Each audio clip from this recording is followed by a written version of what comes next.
एक कदम ईश्वर की ओर। स्थिति प्रकरण 55वां सर्ग।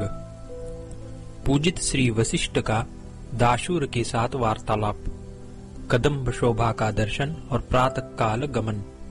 श्री वशिष्ठ जी ने कहा, हे रघुकुल रूपी आकाश के चंद्र श्री रामचंद्र जी, रात्रि में उन दोनों के वार्तालाप को इस प्रकार सुनकर मैं वहां पर वृष्टि जल के वेश से मेघ जैसे पर्वत की चोटी पर उतरा। वहां पर मैंने जैसे तेज से अग्नि युक्त रहती है, वैसे ही बड़ी भारी तपस्या से युक्त और इंद्रियों पर विजय प्राप्त करने में शूरवीर दाशूर मुनि को देखा। देह से निकल रहे तेज से उन्होंने सारी पृथ्वी को सुवर्णमय बना रखा था। उस प्रदेश को वे ऐसे संतप्त कर रहे थे जैसे कि सूर्य भुवनों को प्रकाशित करता है। मुझे आया हुआ देख कर दाशूर ने आसन देकर अर्घ्य एवं फल, पत्र, पुष्प आदि से मेरी पूजा की। तदनंतर उस दाशूर रूपी सूर्य के साथ पहले से प्रस्तुत ब्रह्मचर्चा मैंने की, जो उनके पुत्र को सम्यक बोध कराने वाली और संसार से उद्धार करने में समर्थ थी। मैंने उस कदम्ब वृक्ष को देखा जिसके खोखले कलियों से व्याप्त थे और जो दाशूर की इच्छा से किसी को व्याकुल न कर रहे मृगों के समूह से, लताओं के मंडल से मंडित वन की नाई सेवित था। वायु से उसके पल्लव रूपी ओठ हिल रहे थे, अतएव वह हंसने से खिला हुआ सा था। शाखाओं की चोटियों पर बैठे हुए चंद्रमा के समान सुंदर भटके हुए चमर मृगों से, सफेद सफेद मेघ खंडों से शरतकाल के आकाश के समान वह आवृत था। हिमकणों की पंक्ति रूपी मुक्तावली से वह अलंकृत था। निर्मल फूलों के समूह से उसका सर्वांग भरा हुआ था।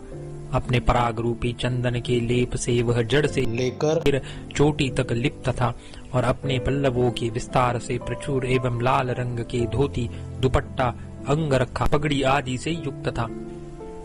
मानो विवाह के लिए पुष्पों के भार से भरे हुए लता रूपी अंगना से संयुक्त उसने नागरिक वेश से अपनी उपमा कर रखी थी।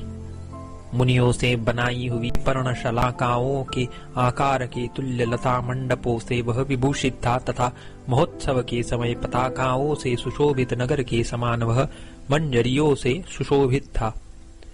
मृगों के खुजलाने से उत्पन्न कंप से गिरी हुई पुष्प धुनियों से वह धूसरित था, अथवा विस्तार आधिक्य के समीपवर्ती वन को उसने नीचा दिखा दिया था। अतएव वह युद्ध के लिए उद्यत हुए बड़े श्रेष्ठ वृषभ के समान था। फूलों से गिरी हुई पुष्प धूलियों से लाल हुए मयूरों से वह ऐसा प्रतीत होता था मानो पर्वतों ने संध्याकालीन मेघ खंडों के बच्चे से अपने केश धरोहर रूप से उसमें रख दिए हैं।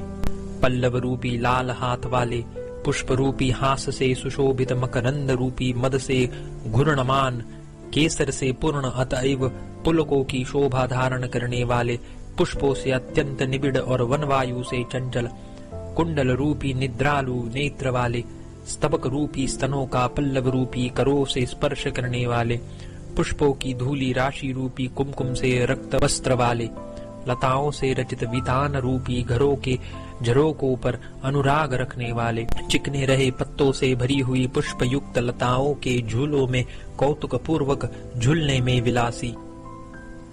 पुरुष रूप उसने पैर से लेकर मस्तक तक सब अवयव फूल, फल, पक्षी आदि आभूषणों के आश्रय बना डाले थे। वन देवी के पक्ष में पल्लवों की तरह लाल हाथ वाले, फूल की तरह निर्मल हास से शोभित होने वाले, मद के नशे से घूर्णमान, केसर युक्त पुलक की कांति वाले, फूलों से खूब भरे हुए, वन की वायु से उल्लास युक्त, कमल की तरह मुकुलित नेत्र वाले, स्तबकों की तरह स्तन धारण करने वाले, पुष्पों परागराशि रूप कुमकुम से अरुण वस्त्र वाले, लताओं से निर्मित वितान रूपी घरों के झरोके पर बैठने में अनुरक्त, पत्तों से हरी भरी फूली हुई लताओं के झूलों में झूलने के लिए विलास युक्त, कोकिल की सी मधुर ध्वनि से शोभित होने वाले वन देवियों के समूह ने उसके पैर से लेकर चोटी तक चारों ओर अपने अपने निवास बना रखे थे। वसंत के पक्ष में कदम्ब पक्षोक्त विशेषण वाले वसंत ने सदा उसके सर्वांग में अपना आलय बना रखा था। चमक रहे भंवरों के क्रम से लता और कदम्ब की मंजरियों में बैठने से क्या ये लता के नेत्र है अथवा कदम्ब के नेत्र है? यो संदेहास्पद मंजरियों के जाल से वह युक्त था अथवा वनदेवियों के भंवरों के सदृश नेत्र वृंदों से क्या ये वनदेवियों के नेत्र है अथवा भ्रमर युक्त मंजरियां हैं? यो संदेह में डालने वाली मंजरियों से वह युक्त था। हिमकणों से जिनका रति श्रम शांत हो गया था, मद से अलसाए हुए, पुष्पों की धूली से सने हुए, परस्पर खूब आलिंगित पुष्प गर्भ रूपी अंतपुर में बैठे हुए, प्रेमोचित कुछ शब्द कर रहे मत्त भंवरों के अनेक जोड़ों से वह आवृत्त था। उसने दिशाओं में नीली मक्खियों की सुंदर ध्वनियों से निवेदित हुए से वनोपांत रूपी नगरी के मृग पक्षी आदि के शब्द रूपी घुम घुम को सुनने की इच्छा से मानो क्षण भर के लिए अपने कान ऊंचे कर रखे थे।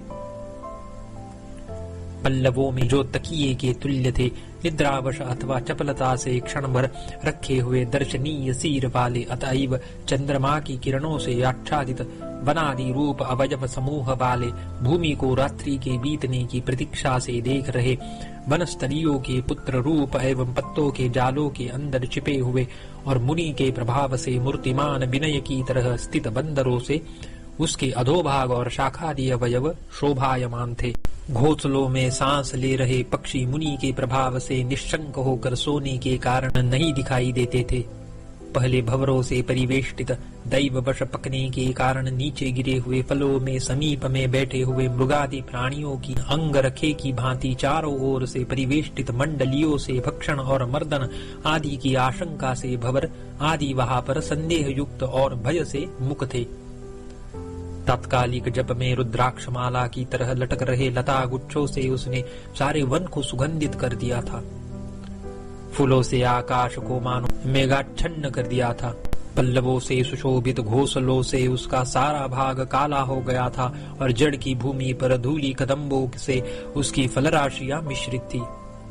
बहुत क्या कहूँ, उस वृक्ष में ऐसा एक भी पत्ता न था जिस पर कोई जीव न रहता हो और किसी के उपयोग में न आता हो। उस वृक्ष राज के नीचे गिरे हुए प्रत्येक पत्ते पर मृग सोए थे, प्रत्येक स्थान पर मृग आराम कर रहे थे और पेड़ में स्थित प्रत्येक पल्लव पर पक्षी बैठे थे। इस प्रकार के गुणों से युक्त उस कदम्ब वृक्ष को दिव्य दृष्टि से देख रहे मेरी वह अंधेरी रात्रि महोत्सव के सदृश हो गई। तदनंतर मनोहर कथाओं से जो विज्ञान रूपी आलोक से अधिक रमणीय थी, दाशूर के उस पुत्र को पुनः परम ज्ञान का बोध करा दिया। हम दोनों की आपस की विविध कथाओं से वह रात्रि इस प्रकार मुहूर्त की भांति व्यतीत हुई जैसे कि प्रेम युक्त नायक नायिकाओं की परस्पर की विविध कथाओं से रात्रि मुहूर्त की भांति बीत जाती है। प्रातः काल अप्सराओं के अंग भाग की तरह सुशोभित पुष्प शोभा के निबिड़ समूह के सदृश तारा मंडल के धीरे धीरे विलय होने पर कदम्ब वृक्ष के आकाश भाग तक पुत्र के साथ मुझे विदा करने के लिए आए हुए दाशूर मुनि को उनके निवास स्थान के लिए लौटाकर मैं आकाश गंगा गया। वहां अपने अभिष्ट स्थान को पाकर और आकाश तल में जाकर और आकाश में प्रविष्ट होकर मैं सप्तर्षियों के मध्य में स्वस्थ की तरह स्थित हो गया। हे रघुनंदन, यह दाशूर की आख्यायिका जो सत्य सी होती हुई भी जगत के प्रतिबिंब की तरह असन्मयी है, मैंने आपसे कही।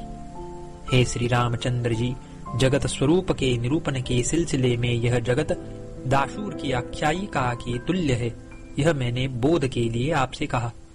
इसीलिए ज्ञानी की दृष्टि से अवास्तविक, अज्ञानी की दृष्टि से चाहे यह वास्तविक ही क्यों न हो, इस जगत में अहम मम इत्यादि आस्था का त्याग करके दाशूर से उपदिष्ट सिद्धांत के अनुसार उदार दृष्टि वाले आप सदा आत्मवान होइए। इसीलिए विकल्प, उससे आश्रय रूप मन और उसके हेतुभूत अज्ञान को दूर करके आप निर्मल आत्म तत्व का दर्शन कीजिए।